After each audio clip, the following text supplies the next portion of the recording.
सगळ्या समाजाला तो ओबीसी प्रमाणपत्र मिळणार का? मराठा समाजाला. मराठा समाजाला आता मुख्यमंत्र्याचं स्टेटमेंट आहे ना, जो राज्य चालवतो त्यांचं स्टेटमेंट आहे. काय स्टेटमेंट आहे?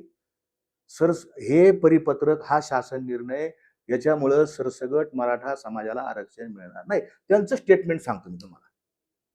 त्यांच्या सगळ्या प्रवक्ते, सगळ्या भाजपच्या, फक्त हे काही बोलत नाही विखे पाटील.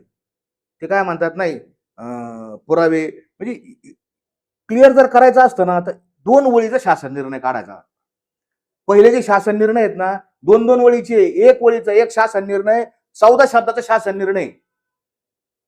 एक पोवार नावाची जात, विदर्भातली जात आहे, तिला आरक्षणात घ्यायचं होतं. 13 शब्दाचा शासन निर्णय, 13 शब्दाचा. 13 शब्दाच्या शासन निर्णयात एक जात लगेच घेऊन टाकली. कुठला सर्वे नाही, कुठं काय नाही, कुठं काय नाही. आम्हाला हे मनोज जरांगेच्या हातात निबंध लिहून दिलाय. मराठवाडा प्राचीन भूमी आहे, सांस्कृतिक भूमी आहे. तिथं बदामीचं राज्य होतं, चालुक्याचं राज्य होतं, यादव, आणि तिथं हे संत होऊन गेले. आणि ते आम्हाला माहिती आहे. आरक्षणाचं लिहून द्या त्या कागदावर.